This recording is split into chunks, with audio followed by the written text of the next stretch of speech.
We are live. Hello, everybody.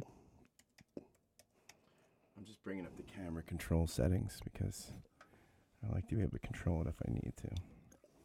It's like I could zoom in, zoom out. There we go. That's Someone cool. was saying, how much would be involved for us going to YouTube? Someone was, We have a YouTube channel. we do? I just don't always post to it. I mean, I post to it most of the time. I didn't really. How did you I've sent you YouTube videos before. of us? Yes, we have a YouTube channel. I don't know. Are you sure you sent it to me? Yes, Do I ignore most things you send to me? yes, Oh, okay. Well, then I'm. yes. It's not uncommon. I usually I read what you send to me. I mean, I remember when we started it, like the one we did, something we did on like Jerry Falwell or something got a lot of hits. But So it's the New Persuasive Word YouTube yeah, channel. if you Google it, see the summer wear is coming out of the closet. Absolutely, Benjamin, it is. This is it is coming out of the closet here. Yellow, Team Yellow. It is.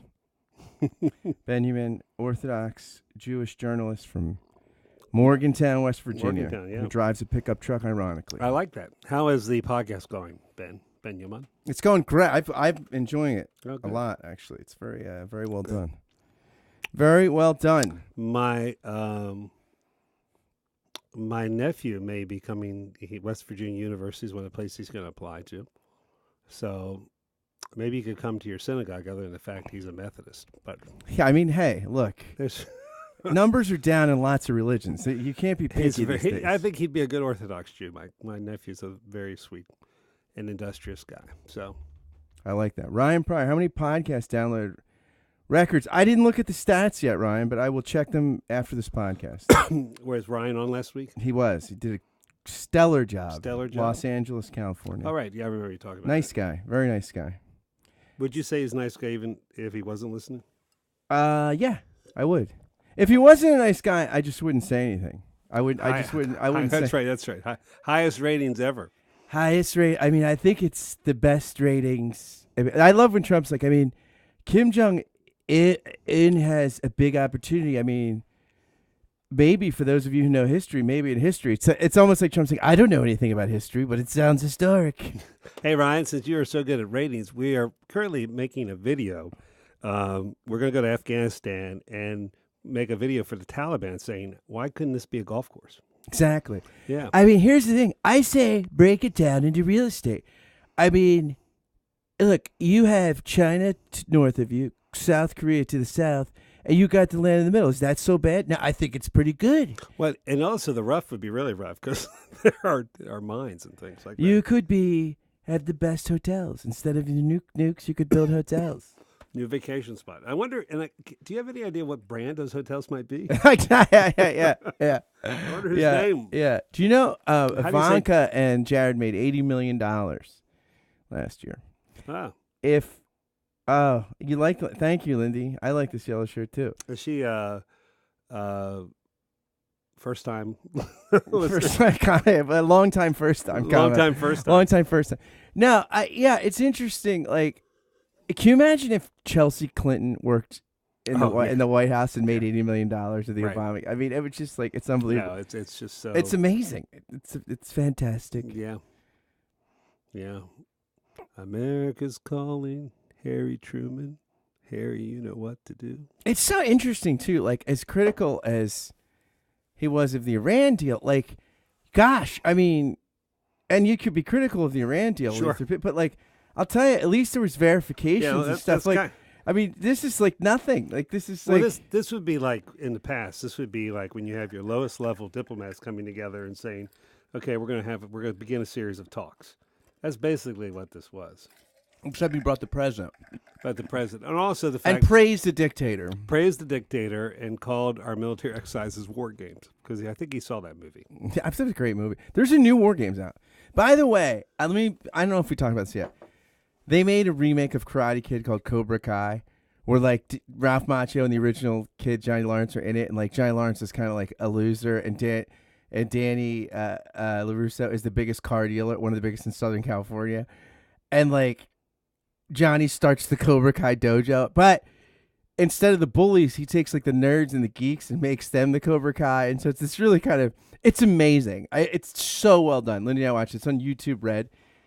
It's so well done. I mean, it's so good. It is so good. Yeah. Johnny needs his car fixed. He walks in and goes, "Oh, this is the guy. Remember I told you about the guy in high school? Oh yeah. You mean this is the guy whose ass you kicked?" He's like, "Well, technically, I kicked his face." It's pretty All great. right. Well, and while you're recommending, I did finally finish Babylon Berlin, and it was really well done. And Banzai. Right. So I would, I think I would highly recommend that. Maybe no Karate Kid 3 or whatever this was. Cobra Kai. It's fantastic. Cobra Kai. Maybe not in the same. But it's league. great. And league as talking that. about our topic, I'll tell you what. I've thought about writing something about it. Maybe I will soon. But what's great about it What are you is writing about the movie? about Cobra Kai because Okay. you know in Karate Kid, right? There's just like a white hat and a black hat, right? There's like right. and in this, it's so complex. Like they're both going through midlife crises. You see like their foibles and their good points. Like there's no sort of clear good guy and bad guy. Like there's a lot of messy humanness, and you know this guy, the Cobra Kai, like the kids are getting bullied, kind of become a little more dickish, but they're also kind of like the outcasts, and so it's like so The whole thing is so interesting. Like it's so like it's so much more like how human life looks than the original Karate Kid, which is just kind of like a almost Shakespearean. Yeah, it's great. It's fantastic. I was sad Pat Morita was dead and not in it. Yeah, yeah. By the way, maybe we'll wait till the recording to give our thoughts about Anthony Bourdain's death. Very sad. It's very sad. Yeah. Shout out to Matt and Caitlin, who I did their wedding last weekend in Ocean Way to City. go. Blessings on you guys. And my grandson Victor turns 2 this week. I like that. Yeah, happy birthday, Victor. The Victor abides. He's just a cool little guy. I like that. Awesome little dude. Awesome little dude. All right, let's go. Let's go.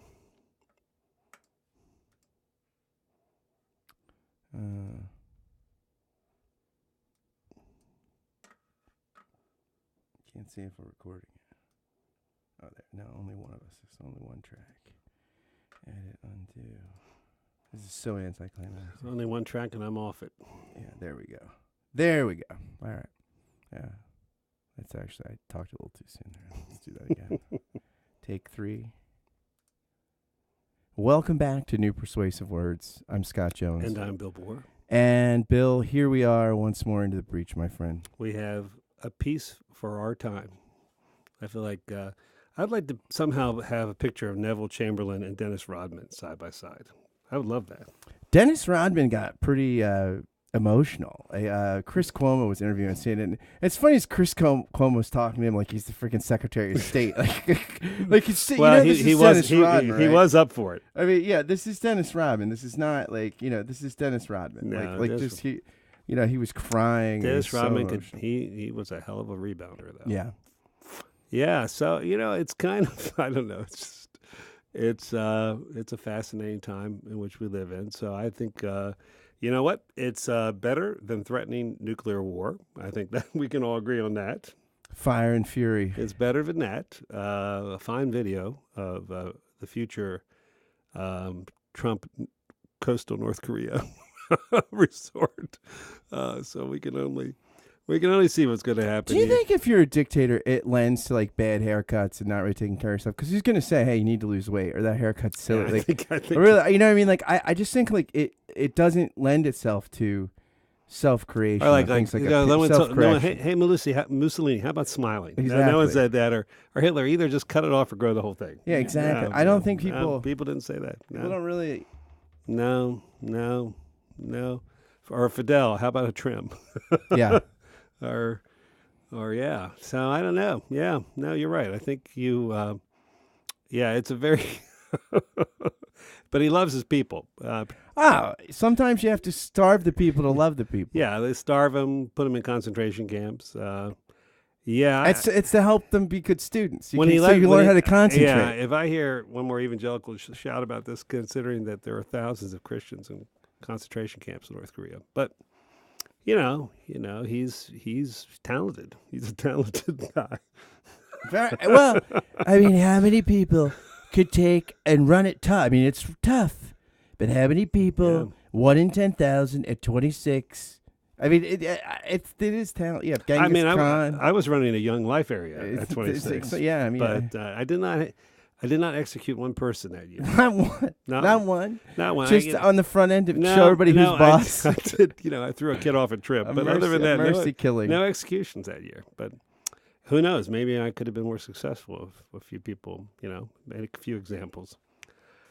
Well, we are beginning a series here. This is the first of what we think may be 3 episodes. Yes. And in response to, I think Andrew Stravis asked us about our own views on grace, sin, sanctification, all these other, a host of things. Because he was confused by what we maybe think, and rightfully so. You should be confused. So our goal is by the end of doing this, we may actually know what we think about this. Exactly. So we're going to kind of look at the nature of maybe a little bit of anthropology here, nature of human will and such. And so episode number 1 of this is going to be dealing with creation and the fall. I love it. All right. So why don't we start? Maybe a little, I guess, backdrop. Part of what informs me on this. Let me do a little bit of. Well, Phil's informed. I'm informed. I'm scared. I'm scared. Well, people. All right. First of all, again, I grew up in Bible Christianity, and so I just lived and breathed the biblical witness. And though it was not confessional Christianity, I think very much steeped in the idea of the good creation, but the devastation of the fall and original sin. Now also, but then I was a psychology major as well as a history major. And so one of the things that was really interesting was my own attempts to learn and to glean what you could from that, and as well as think about it as a Christian. And then, so at Princeton, I became interested particularly in church history. And so the patristics was my doctoral work at Drew, but studied a lot of that at Princeton. And then to throw in a little bit of the mix, how, having studied with Jewish scholars, spending 2 years in an intensive program with Shalom Hartman Institute, I think that also has colored the way I look at these texts and look at, on some levels, how do you, I've been informed by both modern behavioral science, the Greek fathers, which was kind of a whole new world for me. Still love Brother Augustine, but also how our Jewish friends and scholars approach the beginning of Genesis. I think all that kind of goes into the mix for me. So maybe that's sometimes why, Andrew, it's hard to figure out exactly what I'm saying. I choose to not say anything that I'm informed by. All right, there we go. I think that's the beginning. All right. So now maybe we should talk a little bit about how we approach Genesis 1 and 2. I don't think either of us would want to say that we would not approach it as a historical truth, but we would approach it as being a deep theological and makes a hell of a theme park. I'm so into that creation museum stuff.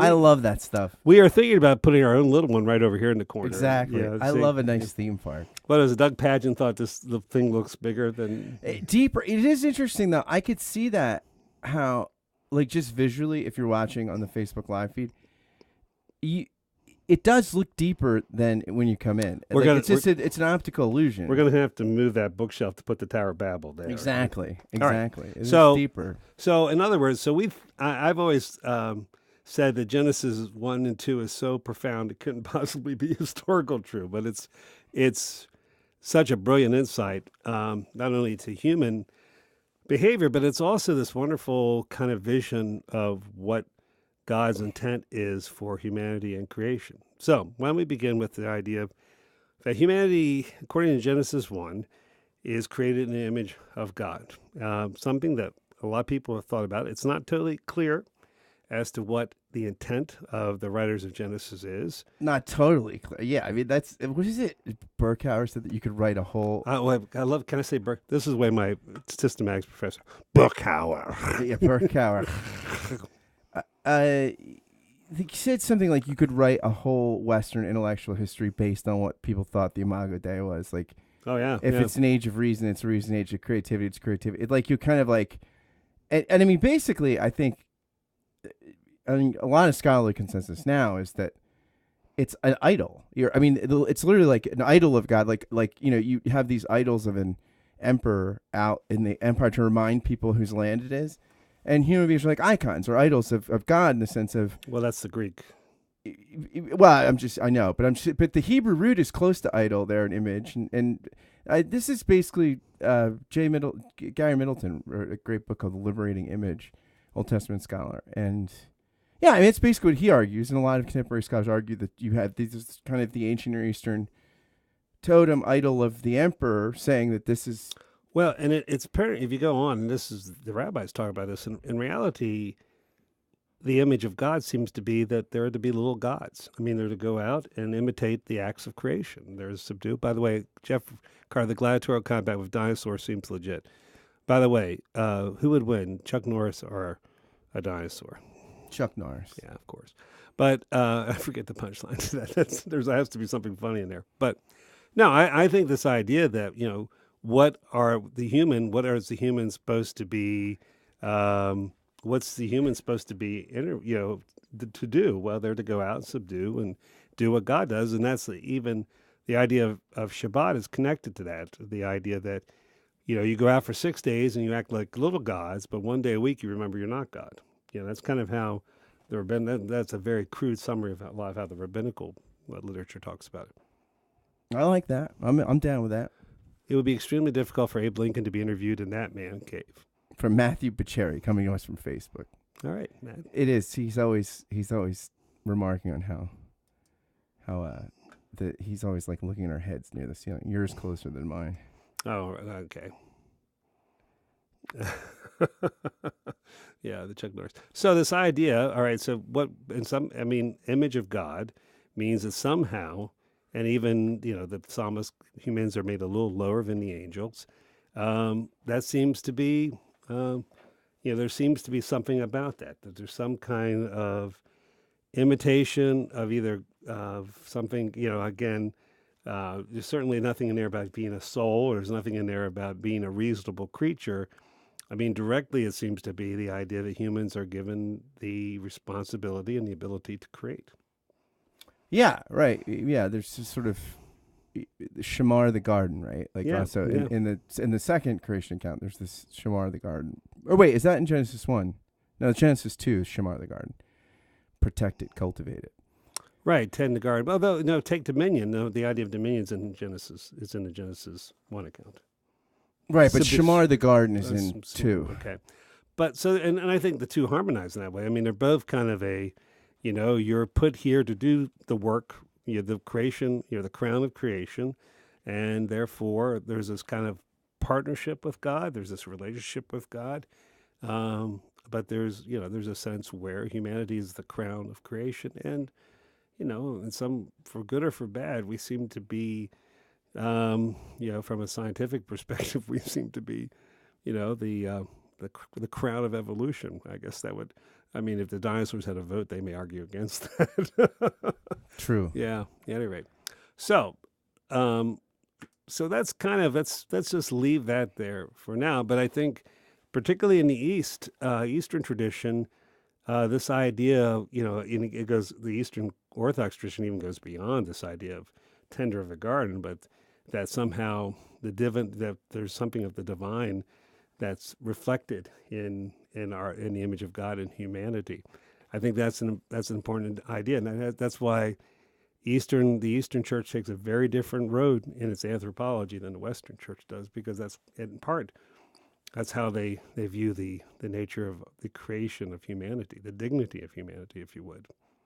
And it's led to lots of thriving democratic dignity in Eastern Europe. Yeah, well, I would also argue that's it's ironic. It doesn't always trickle down. No, not no. That might be. You could argue that's part of the problem with it being so. That is one of the problems with it being a movement that's so nationalized. Whereas the Roman Catholic Church, for good or for bad, the church was always at conflict, with whatever individual kingdom it was in, more or less. Whereas Orthodoxy kind of And now the American church is nationalized. that's right. No, so yeah, I think that what's interesting here too is that for both the East and the West, right? You have the sense that there is a inherent there's a state of righteousness or purity before the fall or good that changes after Adam and Eve give ear and to the serpent and eat from the tree of knowledge of good and evil, and that here's the fall and things change and mortality comes and sin. I mean, in the East or West looks at this a little differently. And Right. The other thing should be said that the fall is not such. It doesn't have the same kind of impact in Jewish thinking that it does in Christian thinking. Yeah, I think that's definitely true today. Although it's interesting because you have certain texts that seem, both in the Hebrew Bible and in intertestamental kind of literature that seem to make a strong sort of original sin-like tone, but that doesn't. It's not how the rabbinic tradition sorts out. And also, and it's not the I mean, there's so many different voices in Hebrew Scripture, so I think certainly the Hebrew Scriptures bear witness to human sin and sinfulness. I mean, you could say the whole Hebrew story is one of failure. I mean, that's one of the trains. I mean, I think, and what's remarkable to me, if I'd have been on the editorial committee, there'd been a lot of stuff that didn't make it into the book. I mean, I think that's part of the power. It's part of the power. Have you got? This is a question from Facebook by Jeffrey Carter. Have we interacted with Walton's archetypal view of Adam and Eve and his cosmic temple view of the creation story in Genesis? Yes, I have. I like the kind of traditional framework theory better than Walton's stuff, but I like Walton's stuff. I mean, I think it's thoughtful. He's an Old Testament scholar, evangelical, whose daughter's like a research scientist, and he tries to got very Where does he teach? He was at Wheaton maybe, and then at RTS Florida or something. Okay. Interesting guy. I mean, he's with written some interesting stuff. Yeah, but again, I think there's a sense where, I mean, when I say that the Hebrew take on Genesis 2 or Genesis 3 is different, that doesn't mean that the Old Testament certainly or the Hebrew Scriptures certainly bear witness to human failure, to the failure to live up to the covenants that are made with them, and even Jeremiah may be in some levels the most low point of Israel's theological history, at least in terms of scriptures, says there needs to be a new covenant. This is from a Qumranic hymn. No one will be justified in your judgment, nor be shown innocent in your trial. A human being proceeding from a human being, can he be righteous? A man coming from a man, can he deal wisely? And flesh coming from the evil inclination, can it share in glory? And this is Henri Blocher in his book Original Sin, illuminating the riddle. He says that Augustines affirm and Pelagians or semi-Pelagians deny that this inclination to sin entails an inability to turn to the true God. The diagnosis of a bent towards sinning is closely linked with whatever stand is taken on free will, whether it's lost or preserved. In this respect, among the Jews, the Sadducees would appear as the forerunners of Pelagius. The Essenes would be on the opposite side, like the Augustinians here, and the Pharisees in between, the semi-Pelagian, if we trust Josephus's well-balanced model of the three sects. Which there's a lot of problems with that. What you just read there are so many problems. Yeah, including reading back into it, Pelagian, semi-Pelagian, and Augustinian. Well, I mean, but if you say there's something like a strongly synergy, like a sort of view that human beings are more flawed and tragic, and then one that's relatively less, and one that's sort of in between. I mean, I don't think that's a problem. No, that's fine. And you could say kind of the same thing is true in the pagan philosophical tradition as well. Yeah. Yeah. I mean, I think I do think in some levels there might be only three options. If you talk about what are humanity? Well, humanity, we're basically good. We're almost totally bad, and those of us, in the middle. I mean, it's kind of an interesting thing to think about, and And Christianity and Judaism may be dealing with these the universal struggle. But what is from whence come evil? I think it's an equally troublesome question: from whence comes good? Blanchet has a footnote here quoting Pannenberg, which I think is really interesting. He said Pannenberg offers a perceptive comment on the Pelagian idea of freedom. A will that can choose differently when face to face with the norm of the good cannot be, in fact, a good will. It is more than weak because it is not firmly set upon the good. It is already sinful because it is emancipated from commitment to the good. Pannenberg. So it's interesting because is a will even free? If free would be free to do the good, right? And if it's deliberative, then is it a good will, or is it even in the classical sense free? If freedom means for Aristotle, for an eye not being able to see would not be an eye, right? So the human not being able to do the good are you free? Is it really free? And is the will good? Well, my favorite. The most helpful work for me from Augustine on this issue is early on in the Pelagian controversy. Before I think the Manichaean roots come out there in the late time against Julian, but I think it's letter in the Spirit, he says the trouble is we are free to choose, but we are not free to attain, which I think is kind of in a similar vein there. I mean, that would be because really just choosing from an Aristotelian kind of is not, that doesn't get you there. You have to actually attain the Yeah. So I think we will be coming back to this idea of what's the image of God and what's, in terms of whatever Genesis 1 and 2 is trying to read back into the human story.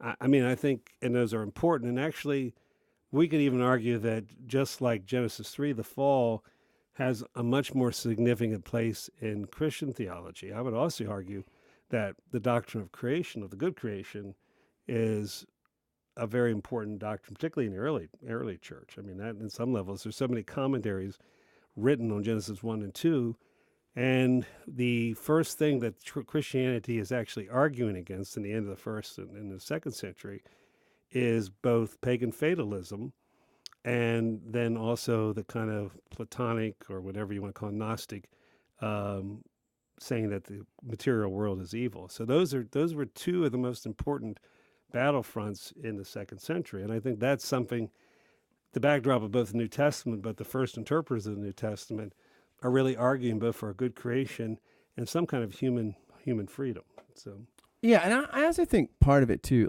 if you look at, one way you could look at Genesis, right, is retelling the story of Israel, right? That certainly. You let the interlocutor into the garden temple of God, right? It desecrates the temple, and you get cut off. You go into exile. You're cut off from the land of the living. Right. Exactly. Right. So it's covenantal language, right? So yeah, and then in Genesis 1 can be a vision of what the new creation. And where's the bad way to go? East, right? East Assyria. Where do you go? East of Eden. So right. So in some ways, I think it's not good if you're Steinbeck. Right. Exactly.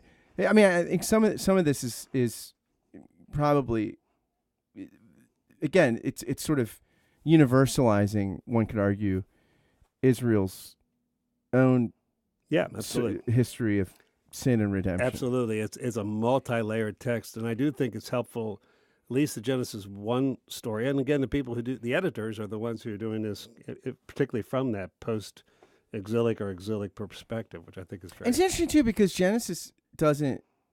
I've been reading through Edward Oakes' book, A Theology of Grace and Six Controversies, which he's deceased recently, a couple of years ago, but Jesuit. And he talks about how, and he has a section on original sin and evolution, and he talks about how this idea of monogeny, like all people coming from a single pair.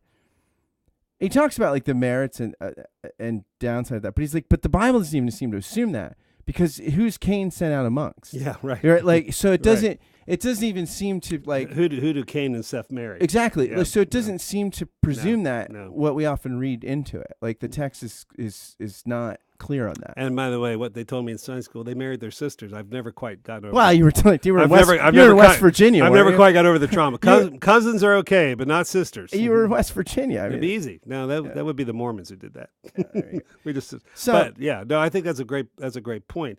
Let's get to the fall. First of all, I think the brilliance of Genesis 3, in so many different ways, is this idea of really what the heart of human sinful acts, what the foundation of it is, and that's it begins with a lie or a distortion of the truth, and it was funny in the early church. It begins with fake news.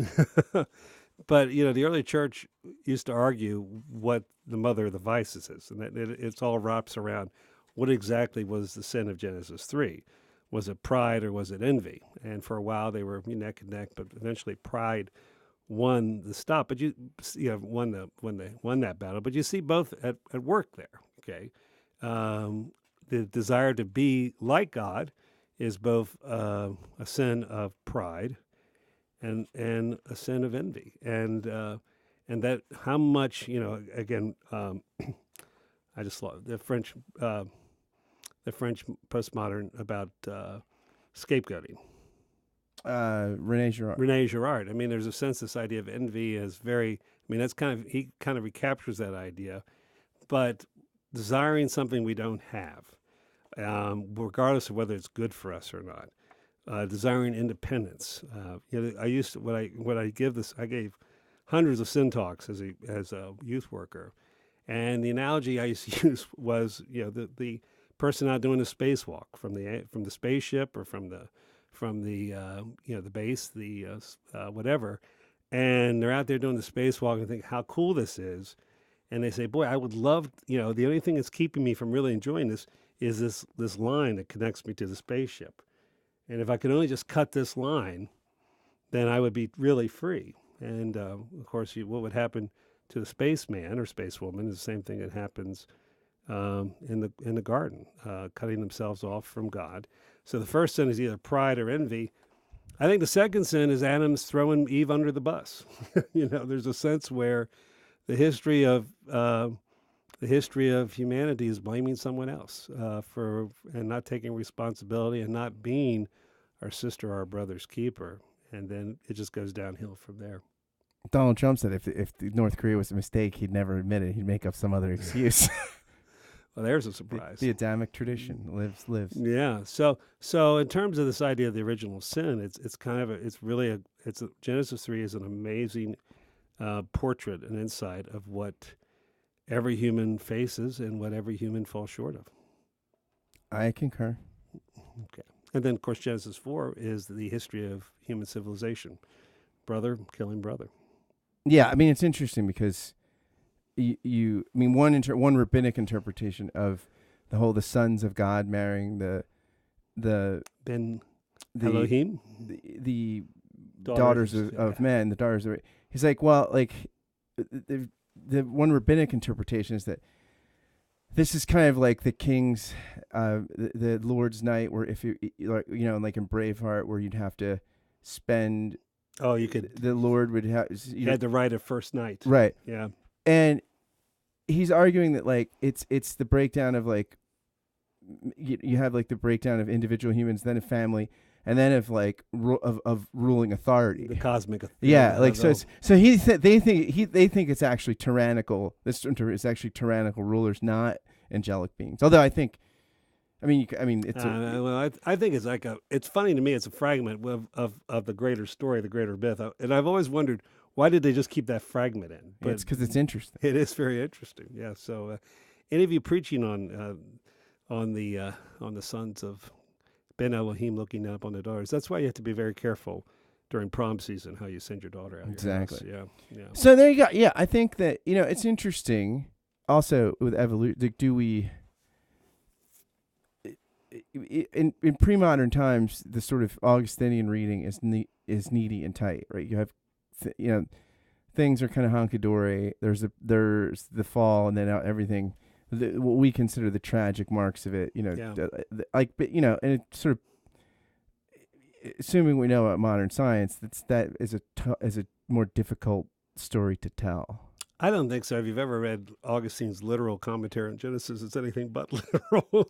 I mean, they had this really bizarre mythology of the spiritual fall and then the physical fall. So Yeah, but the sense that human nature changes, like what we know is the things we would say are marks of the fall, pre-exist right. humans. For instance, and death pre-exists. death, human. debilitating diseases, like awful, like red and tooth and claw, like these things are. Or do we really want to say that the cost of original sin is women having pain in childbirth? Do we really want to affirm that? I mean, unless we affirm that everything's broken. I mean, if you want to walk away and say creation's broken, but we also know that if it wasn't for death, if it wasn't for mass extinctions, we wouldn't exist. So I do think that part's problematic. But I do think it's helpful to say that, some of the way the early church and even some of the way that gets presented in popular, the Sunday school Christianity, there's nowhere in the Genesis text that it says that God created a perfect world, that God created a good world, and with humanity, it was a very good world. But there's no sense where it ever, I think perfection gets implied back into it. This is also where I think the Eastern Church is a nice corrective. At least I think this idea that Irenaeus sees Adam and Eve are like kids, that the fall is kind of a kid mistake. That I think is better. I think there's something like creation's goodness lies not in its original perfection, but in its perfectibility. But then you have this problem, though. If human nature is essentially fallen, then your only alternative is Gnosticism, because you have to then say that we need to be not redeemed, but we need to be fundamentally become something different than we are. Well, I think there's nothing wrong with saying that part of the salvation is a new knowledge, a gnosis, but to say that it's more than.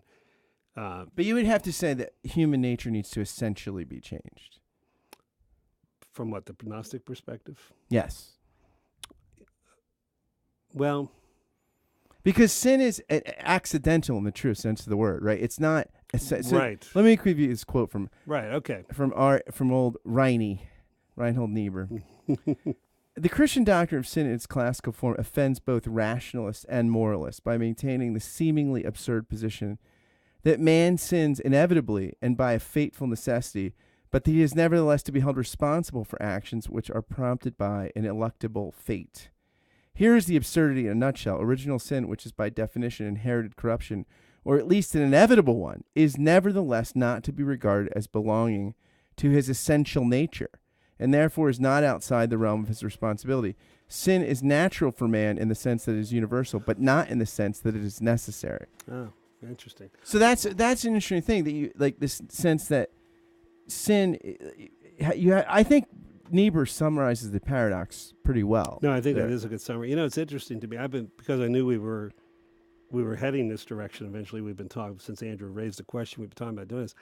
I've been watching Westworld is an interesting thing about. I mean, is it possible that even in terms of an evolutionary framework that humanity, whatever you want to call it, comes into its at least maturity when it has the possibility of contrary choice? There's something about in the host are awakening when they can say that when they can at least begin to question their programming. And there's we were talking about. I mean, somewhere along the line, the human species went from being like a tree or an animal that glorified God by just being to having the opportunity to contrary choice. In other words, they chose somewhere along the line to seek and recognize the deity. And so I think that's kind of an interesting thing to talk about. I think that can be reconciled a bit with what Niebuhr is saying there. Yeah, I mean, I think you have to, if you want to maintain something like a classical understanding, you have to say something like that somehow in the evolutionary process, sin, our own independence from the creator, sense like distorts or changes the direction of the ongoing story. It's not a golden age and then a decline. It's a sort of alternative trajectory. Well, I think there was somewhere along the line, our ancestors said no to God. Yeah, I think that's true. Well, is it inherently or inevitable sinful? I mean, that's an interesting question. I mean, in terms of, what is it? I mean, you can think about being part of the massive perdition by saying that it's inevitable being born into the human family that you're going to sin. Yeah, I'm a total supralapsarian, so I have no problem with any of this. Like, on one level, I'm willing to take the minority report and just say God, or like Jensen says this in Systematics. Basically, he goes the minority way with Luther, Barth, Francis, like the supralapsarian tradition. I'm with Jensen and them on this. Like, I think that God, in some sense, is the author of sin because it's a more glorious story where sin is part of it and overcome than if it's not there at all. Yeah, and I would be with the majority report on this one. I'm not comfortable saying God willed evil. Yeah, I mean, but there has to be. I think I think it's too intellectually dishonest. Oh well, no, it doesn't. It's not. Doesn't have to be too intellectually dishonest. I think it's more theologically problematic to say that God's the author of evil. Or God wills a creation where sin comes into play that it can be overcome. I mean, it's like when I decided to have children, I knew full well that there was all kinds of potential for there to be horrible things. I knew they were going to make mistakes. I didn't will any of that. I willed their being because that in and of itself is a good. And I willed their being with full knowledge that there's no guarantee good things are going to happen. But that doesn't mean that I willed, them to come into existence so they would suffer and that they would do evil or have evil done to them. Right, but you choose them to suffer and be rather than not be. I chose them to be, and therefore for them to be means that to suffer, they'll be suffering. But that's, I think, a very different. I think, especially if you're God and you got a lot of choices, I think it's a tough one. I think it's tough to overcome. Isn't God's chief choice to be true to God's self? Does God only ever have one choice to be true to God's self? Right, and that's why I'm a supralapsarian. That's why I'm an infralapsarian, because I don't think God is evil. Yeah, I don't think God's evil either. Well, but he's sure culpable for a lot of it. Well, yeah, I mean, of course. But I mean, part of, I think, God's own vindication is the overcoming of that. Yeah, but then I agree with the brother Karamazov. How much evil is necessary? Yeah, one child being shot by a Russian soldier is one too many. So, thus we get into theodicy, which may be where we begin next time. All right. All right. Thanks, everybody. Thank you for listening. Bye. Thanks, everybody on Facebook. Lively Facebook participation. Thank you very much. Yeah. So this is going to be a journey. What did we say? 3? This feels like it's going to be more than 3. Yeah, absolutely. But thanks. But it's good. It's good working. It's always good work with you, brother. Very fun. Very fun. Peace in our time. Peace. Bye.